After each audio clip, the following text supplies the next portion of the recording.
चलिए साथियों, कैसे हैं आप लोग। चलिए आज हम एक महत्वपूर्ण विषय पर हम चर्चा करेंगे, महत्वपूर्ण टॉपिक पर हम चर्चा करेंगे जिसका नाम है टेंस। साथियों, टेंस आज भी हमारे देश में एक पहेली बना हुआ है और मैं काफ़ी समय से और बहुत जगह मैं देखता हूं कि आज भी टेंस की जो है वो डिमांड है और यही एक ऐसा विषय है और इस वजह पर पकड़ न होने की वजह से हमारे जो देश में हमारे जो लोग हैं, हमारे लोगों को इसको बोलने में, इसको समझने में तकलीफ होती है। और वो तकलीफ की वजह जो है वो है खास करके टेंस के, इसको बोला कैसे जाए, इसका हिंदी से इसको ट्रांसलेट कैसा किया जाए। क्योंकि जब तक इसके मूल स्ट्रक्चर पर हम बात नहीं करेंगे, और इसका मूल स्ट्रक्चर शुरू होता है प्रेजेंट सिंपल टेंस से। जब ये प्रेजेंट सिंपल टेंस हमारे समझ में पूरी तरह से आ जाता है तो फिर आने वाले टेंस पर जो है वो भी सरल भी बन जाते हैं और उसको ट्रांसलेट करना भी उतना ही आसान हो जाता है। लेकिन सवाल ये है कि इसको हम समझें कैसे, तो इसको एक समझने का प्रयास करिए। आप मेरे साथ में बने रहिए। आज हम इसका पूरा फुल ऑपरेशन करेंगे कि एक्चुअल में ये टेंस क्या है। तो चलिए आज हम इस पर शुरुआत करते हैं कि टेंस। तो टेंस जो है वो आमतौर पर इसको हम काल या समय कहते हैं। टेंस क्या है? टेंस क्रिया के परिवर्तित रूप की अभिव्यक्ति ही टेंस है। उसके बाद में मैंने लिखा है कि काइंड्स ऑफ टेंस। तो टेंस मुख्य रूप से आप वो जानकारी होगी कि मुख्य रूप से टेंस जो है वो तीन प्रकार के ही होते हैं: प्रेजेंट टेंस, पास्ट टेंस और फ्यूचर टेंस। वर्तमान काल, भूतकाल और भविष्य काल। अब इन तीनों टेंसों को चार भागों में बांटा गया है क्रमशः: simple tense, continuous tense, perfect tense और परफेक्ट कंटिन्यूअस टेंस। प्रत्येक टेंस को मतलब इस प्रकार से यदि हम प्रत्येक टेंस, तो प्रेजेंट टेंस के भी चार भाग हो गए, पास्ट टेंस के भी चार भाग हो गए और फ्यूचर टेंस के भी चार भाग हो गए। तो इस प्रकार से यदि हम इनको लगाते हैं तो टेंसों की कुल संख्या जो हो गई है 12 संख्या हो गई। ये 12 प्रकार के टेंस हो गए। तो 12 प्रकार के टेंसों का हम अध्ययन आज हम नहीं करेंगे। आज हम जो अध्ययन करेंगे हम सिर्फ उसमें से पहले टेंस की चर्चा करेंगे, प्रेजेंट सिंपल टेंस की चर्चा करेंगे। हाँ, प्रेजेंट सिंपल टेंस होता क्या है? तो आमतौर पर हम इसको लिख लिया हमने कि प्रेजेंट सिंपल टेंस यानी कि इसको जो हिंदी में बोलते हैं सामान्य वर्तमान काल। हम जब भी कोई भी चर्चा करते हैं तो हम या किसी को कुछ बताना रहता है तो हम लोग आम तौर पर जो है वो प्रेजेंट सिंपल टेंस में हम पहले चर्चा करते हैं कि जैसे मैं स्कूल जाता हूँ या मैं आम खाता हूँ, या इस प्रकार के जो इसकी एक पहचान के तौर पर यदि हम देखें तो इस टेंस को पहचानेंगे कैसे। तो पहला टेंस है कि पहचान है आम तौर पर हिंदी वाक्य के अंत में ता, ते, ती आदि। अभी तो हम इसी पहचान को लेकर के चलेंगे कि प्रेजेंट सिंपल टेंस की पहचान क्या है। तो आमतौर पर हिंदी वाक्य के अंत में ता, ते, ती आदि शब्द आते हैं, अर्थात वे ये प्रेजेंट सिंपल टेंस कहलाते हैं। अब साथियों दूसरी बात हम देखते हैं कि प्रेजेंट टेंस की बात नहीं कर रहा हूं मैं, पूरे यानी कि इंग्लिश की बात कर रहा हूं मैं यहाँ पर, कि जैसा हिंदी के वाक्यों को हम बोलते हैं वैसा अंग्रेजी के वाक्यों में होता नहीं है। अंग्रेजी के वाक्य में वाक्य को बोलने के, उसके स्ट्रक्चर को बनाने का अपना तरीका है। जैसे हालांकि हमारी मदर लैंग्वेज ना होने की वजह से हमें तकलीफ तो जाती है, लेकिन कोई भी चीज़ सीखी जा सकती है। तो इसका सूत्र है कि subject plus first form of the verb plus object, कर्ता, क्रिया और कर्म। हम थोड़ी सी हम चर्चा करते हैं यहाँ पर। जो हम हिंदी बोलते हैं और अंग्रेजी बोलते हैं, उन दोनों में फ़र्क क्या है थोड़ा सा समझने का प्रयास करिए। तो पहले हम हिंदी के क्रम की बात करते हैं कि हिंदी के वाक्य जो है वो कैसे बनते हैं और अंग्रेजी के वाक्य जो है वो कैसे बनते हैं। हिंदी का वाक्य हो चाहे वो अंग्रेजी का वाक्य हो, वाक्य के प्रारंभ में कर्ता होता है। कर्ता यानी जिसको इंग्लिश में हम बोलते हैं सब्जेक्ट बोलते हैं। लेकिन हिंदी में क्या होता है कि हिंदी में कर्ता होता है, कर्ता के बाद में ऑब्जेक्ट होता है और ऑब्जेक्ट के बाद में क्रिया होती है। लेकिन अंग्रेजी में ऐसा नहीं होता साथियों। अंग्रेजी में सब्जेक्ट होता है और सब्जेक्ट के बाद में वर्ब होती है और वर्ब के बाद में ऑब्जेक्ट होता है। यहाँ थोड़ा सा डिफरेंट हो जाता है। तो आपको इसी बात को समझना है कि चाहे वो वाक्य हिंदी का हो चाहे वो वाक्य अंग्रेजी का हो, वाक्य के प्रारंभ में कर्ता तो होगा, लेकिन अंग्रेजी के वाक्य में जब हम ट्रांसलेट करते हैं हिंदी से हिंदी से इंग्लिश में ट्रांसलेट करते हैं तो जो वाक्य जो हिंदी के वाक्य के अंत में होती है, हिंदी वाक्य के अंत में क्रिया होती है, इस बात को ध्यान रखना खास करके कि हिंदी वाक्य के अंत में जो कुछ होती है वो क्रिया होता है और इंग्लिश में क्या होता है, यहाँ पर इंग्लिश में ऑब्जेक्ट होता है। ये खास तौर पे अब एक उदाहरण के तौर पर हम समझते हैं कि मोहन आम खाता है। तो मोहन आम खाता है तो अपन ने बोल दिया कि ये मोहन, मोहन के लिए हमने मोहन ट्रांसलेट कर दिए। अब ये देखिए कि हिंदी के वाक्य में यहाँ पर क्रिया जो है, अब हिंदी वाक्य में क्या होता है कि जो वाक्य के अंत में होती है वो क्रिया होती है। तो जैसे ये वाक्य के अंत में क्रिया आती है, इसको हम कर्ता के बाद में हम इसका ट्रांसलेट करते हैं। इसको हम कहाँ रखते हैं, और ये हम कर्ता के बाद में रखते हैं। लेकिन हिंदी वाक्य में कर्ता के बाद कर्म आता है, लेकिन यहाँ पर अंग्रेजी वाक्य में क्रिया आती है और जो बच जाता है फिर उसे हम लास्ट में लिखते हैं। ये एक बात होगी। दूसरी बात ये है कि अब हम कुछ इसके नियमों की बात करते हैं कि इसके नियम क्या है। यही बात हमको खास तौर से समझना है कि प्रेजेंट सिंपल टेंस में ट्रांसलेट करने के हिंदी टू इंग्लिश ट्रांसलेशन जब हम करते हैं तो प्रेजेंट सिंपल टेंस में नियम कुछ और होते हैं। प्रेजेंट कंटिन्यूस में जाएंगे तो वहाँ और कुछ नियम होंगे, और परफेक्ट में जाएंगे तो कुछ और नियम होंगे, और परफेक्ट कंटिन्यूस में जाएंगे तो वहाँ के अपने अलग नियम होंगे। तो हम शुरुआत करते हैं कि यहाँ जो प्रेजेंट सिंपल टेंस की हम बात कर रहे हैं, तो प्रेजेंट सिंपल टेंस में ट्रांसलेट करने के नियम क्या है। अब देखिए, हमने एक यहाँ पर ये वाक्य लिखा था कि मोहन आम खाता है। मोहन आम खाता है। या समझने वाली क्या बात है, मैं वो बात आपको बता रहा हूं मैं कि MO मोहन इट्स अ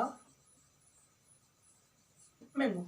अब आप देखेंगे यहाँ पर कि मोहन का हमने मोहन का ट्रांसलेट कर दिए, और जैसे हमारा सूत्र हमारा कहता है कि इंग्लिश के क्रम में पहले सब्जेक्ट आता है, सब्जेक्ट के बाद में वर्ब आता है, तो हमने जो खाता है क्रिया हमने यहाँ पर रख दिया है ना। अब कर्ता हो गया, कर्ता के बाद क्रिया रख दिया, और क्रिया के बाद में हमने क्या रख दिया, यहाँ पर हमने मैंगो रख दिया। अब यहाँ समझना क्या है, यहाँ हमने मोहन रख दिया, ईट यानी खाना हो गया, और यहाँ पर हमने बाकी का हमने ये सब्जेक्ट रख दिया। तो जो क्रिया लगी, तो क्रिया में ये यस या ईएस क्यों लगाया जाता है, हम इसी बात को हम फोकस करेंगे। देखिए, अब इसका नियम है कि प्रेजेंट सिंपल टेंस को जब हम हिंदी से अंग्रेजी में हम ट्रांसलेट करते हैं तो इसके अपने कुछ नियम हैं। हमने जैसे पहले हिंदी के वाक्य में कहा था कि इसके अंत में ता है, ती है, ते हैं आदि शब्द यदि आते हैं तो ये क्या है, ये प्रेजेंट सिंपल टेंस का वाक्य है। लेकिन प्रेजेंट सिंपल टेंस का वाक्य तो है, इसमें और एक बात ध्यान रखिए कि सब्जेक्ट होता है, सब्जेक्ट के बाद में वर्ब होता है, लेकिन वर्ब का first form of the verb होता है, और first form of the verb में कर्ता के अनुसार इसमें यस या ईएस लगाते हैं और नहीं भी लगाते हैं। एक बात ध्यान रखना कि जब हम कर्ता लिखते हैं, कर्ता के बाद में first form of the verb लगाते हैं, और first form of the verb लगाने के बाद में यस या ईएस कर्ता के अनुसार लगाते हैं।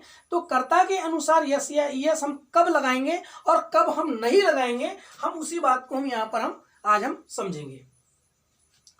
तो चलिए, प्रेजेंट सिंपल टेंस में जब वाक्य का कर्ता ही, सी, इट या कोई नाम या कर्ता एक वचन का हो तो वाक्य की क्रिया में यस या ईएस लगाया जाता है, और जब वाक्य का कर्ता बहुवचन का हो तो क्रिया में यस या ईएस नहीं लगाया जाता। अब यहाँ पर देखिए कि जब कर्ता वाक्य का कर्ता ही, सी, इट या कोई नाम हो, या अर्थात एक वचन कर्ता हो। दूसरे एंगल से और देखते हैं अपन इसको कि जब कर्ता उत्तम पुरुष, मध्यम पुरुष, अन्य पुरुष बहुवचन में हो तो वाक्य की क्रिया में यस या ईएस नहीं लगाया जाता, और जब वाक्य का कर्ता ही, सी, इट या अन्य पुरुष एक वचन में हो तो वाक्य की क्रिया में यस या ईएस लगता है। अब यहाँ पर ध्यान रखिए कि वाक्य में प्रेजेंट सिंपल टेंस की हम बात कर रहे हैं। प्रेजेंट सिंपल टेंस में कर्ता एक वचन का भी होता है और बहुवचन का भी होता है। तो हम इसे पहचानेंगे कैसे, जिस किसी से भी एक व्यक्ति का बोध हो तो वह कर्ता एक वचन का है, और जिस शब्द से हमें बहुवचन का बोध हो तो वह बहुवचन का होता है। अब कर्ता के अनुसार क्रिया को लगाना। एक और बात इसमें देखते हैं कि काइंड्स ऑफ पर्सन जो होते हैं ये 3 प्रकार के होते हैं, ये प्रोनाउन कहलाते हैं। ये प्रोनाउन के सब्जेक्ट में आपको आएगा। यहाँ पर हमने लिखा है कि प्रेजेंट सिंपल टेंस में जब कर्ता उत्तम पुरुष, उत्तम पुरुष यानी आई वी, ध्यान रखिए यहाँ पर कि जब कर्ता उत्तम पुरुष यानी आई वी, मध्यम पुरुष यू और अन्य पुरुष बहुवचन में हो तो वाक्य की क्रिया में यस या ईएस नहीं लगता। एक बात आप पर्सन के रूप में इतना बार याद रखिए कि I we first person, you second person, he she बाकी सब जितने भी हैं, आई वी को याद रखिए ये फर्स्ट पर्सन हो गया उत्तम पुरुष, और जो यू है वो मध्यम पुरुष और बाकी सब अन्य पुरुष। इसे एक डेफिनेशन के रूप में अपन ऐसा भी कह सकते हैं कि अब उत्तम पुरुष किसे कहेंगे तो बोलने वाले को उत्तम पुरुष, बोलने वाले को उत्तम पुरुष, सुनने वाले को मध्यम पुरुष, और बाकी सब जितने भी कर्ता आते हैं, जितने भी नाउन आती है, प्रोनाउन आती है, कर्ता के रूप में आती है, वे सब जो हैं वे अन्य पुरुष के नाम से जाने जाते हैं। तो साथियों जब कर्ता उत्तम पुरुष, मध्यम पुरुष और अन्य पुरुष बहुवचन में हो तो वाक्य की क्रिया में यस या ईएस नहीं लगता, और जब वाक्य का कर्ता ही सी इट या अन्य पुरुष एक वचन में हो तो वाक्य की क्रिया में यस या ईएस लगता है। देखिए पहला तो नियम ये हो गया। अब ये हमारी समझ में नहीं आता है तो अपन इस एंगल से पढ़ते हैं। यदि अपन को ये भी समझ में नहीं आता है तो अपन तीसरा और ये इसके नियम है कि जब कर्ता एक वचन का हो तो क्रिया भी एक वचन होना चाहिए, और कर्ता बहुवचन का हो तो क्रिया भी बहुवचन में होना चाहिए। अंग्रेजी में क्रिया का मूल रूप बहुवचन माना जाता है। जब कर्ता एक वचन में हो तो उसे एक वचन में लाने के लिए यस या ईएस लगाकर एक वचन किया जाता है। अब ध्यान दीजिए यहाँ पर, इसका कहने का मतलब ये है कि एक नियम है कि जब वाक्य का कर्ता एक वचन का हो तो क्रिया भी एक वचन की होनी चाहिए। अब वाक्य का कर्ता यदि बहुवचन का हो तो क्रिया भी बहुवचन में होनी चाहिए। जैसा हमने देखा कि यहाँ पर ईट यानी होता है ये खाना, गो यानी जाना। ये जितनी भी जो क्रियाएं हैं ये अपनी जो मूल रूप में जो क्रिया होती है, ये हम बात अभी हम सिर्फ प्रेजेंट सिंपल टेंस की कर रहे हैं। ये जितनी भी क्रियाएं हैं ये अपने आप में ये बहुवचन में होती है। अब नियम क्या होता है कि अंग्रेजी में नियम है कि जब कर्ता एक वचन का हो तो क्रिया भी एक वचन में होना चाहिए। अब कर्ता बहुवचन का हो तो क्रिया भी बहुवचन में होना चाहिए। अब जैसे हमने यहाँ पर लिखा कि मोहन ईट ए मैंगो, मोहन आम खाता है। क्या ये वाक्य सही है? स्ट्रक्चर की दृष्टि तो अपन ठीक है, लेकिन हमारा नियम बोलता है कि प्रेजेंट सिंपल टेंस में जब कर्ता एक वचन का हो तो क्रिया भी एक वचन की होनी चाहिए, और कर्ता बहुवचन का हो तो क्रिया भी बहुवचन की होनी चाहिए। क्योंकि अब हमने यहाँ पर एक नियम पढ़ा कि जब कर्ता एक वचन का हो तो क्रिया भी एक वचन होना चाहिए, और कर्ता बहुवचन का हो तो क्रिया भी बहुवचन की होनी चाहिए। ये हमारा नियम हो गया। ये प्रेजेंट सिंपल टेंस के लिए ध्यान रखना। अंग्रेजी में क्रिया का मूल रूप बहुवचन माना जाता है। ये भी प्रेजेंट सिंपल टेंस के लिए ये बता रहा हूं मैं। जब कर्ता एक वचन में हो तो उसे एक वचन में लाने के लिए यस या ईएस लगाकर उसको एक वचन किया जाता है। अब ये इसमें यस या ईएस लगाने का मूल कारण है कि इसको यस या ईएस, जैसे गो है तो गो को क्या करेंगे अपन यहाँ पर, जैसे गो है तो गो को अपन यहाँ पर ईएस लगा देंगे। तो ईएस क्यों लगाया अपन ने? क्योंकि कर्ता यदि हमारा एक वचन का है तो फिर इसको एक वचन करना पड़ेगा। तो यस या ईएस लगा करके हम क्या करते हैं, क्रिया को हम एक वचन में लाते हैं। जैसे एक और उदाहरण अपन लेते हैं।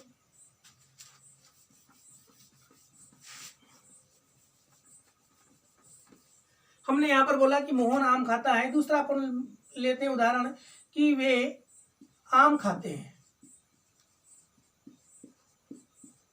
वे आम खाते हैं। तो क्या हो जाएगा ट्रांसलेशन? अब यहां पर देखिए आप कि वे जो हैं दे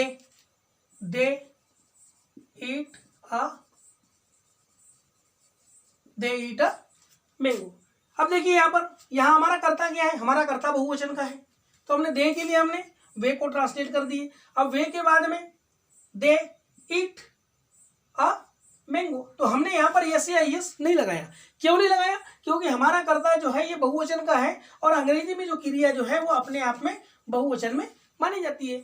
जब कर्ता भी हमारा बहुवचन का है तो अब हमारी क्रिया भी ये बहुवचन की होगी, तो उसमें ऑलरेडी जो है उसमें यस या ईएस लगाने का कोई प्रश्न ही नहीं उठता। तो यही एक मात्र जो नियम है साथियों, यदि हम पहले नियम से हमारी बात नहीं बनती, ये यदि हमको नियम समझ में नहीं आता है कि पीएसटी में जब वाक्य का कर्ता ई सी इट या कोई नाम हो या कर्ता एक वचन का हो तो वाक्य की क्रिया में यस या यस लगाया जाता है, और जब कर्ता बहुवचन का हो तो क्रिया में यस या यस नहीं आमतौर पर हमको यही बात समझा दी जाती है और हम इसी को मान लेते हैं।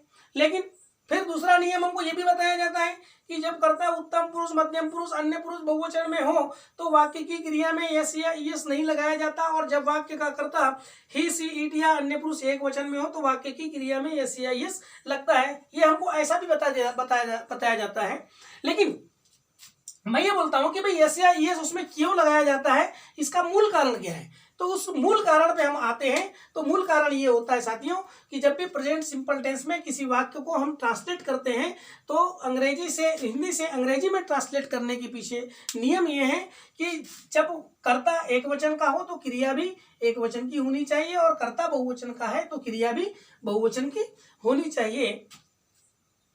तो इस नियम के अनुसार, ये नियम जो है इसलिए मैंने यहाँ पर बताया कि जब कर्ता एक वचन का हो तो क्रिया भी एक वचन की होनी चाहिए, और कर्ता बहुवचन का हो तो क्रिया भी बहुवचन की होना चाहिए। क्योंकि अब यहाँ ध्यान दीजिए, क्योंकि अंग्रेजी में क्रिया का मूल रूप बहुवचन माना जाता है, और जब कर्ता एक वचन में हो तो उसे एक वचन में लाने के लिए यस या ईएस लगाया जाता है। यही एकमात्र इसका कारण है, इसलिए इसमें यस या ईएस लगाया जाता है।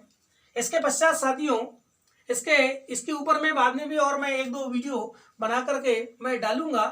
और ठीक है, यही एक बात थी कि इसमें यस या ईएस प्रेजेंट सिंपल टेंस में हम यस या ईएस क्यों लगाते हैं, यही एक खास बात थी।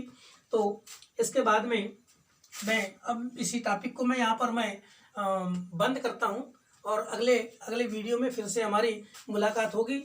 इसको आगे बढ़ाते हुए, तब तक के लिए नमस्कार।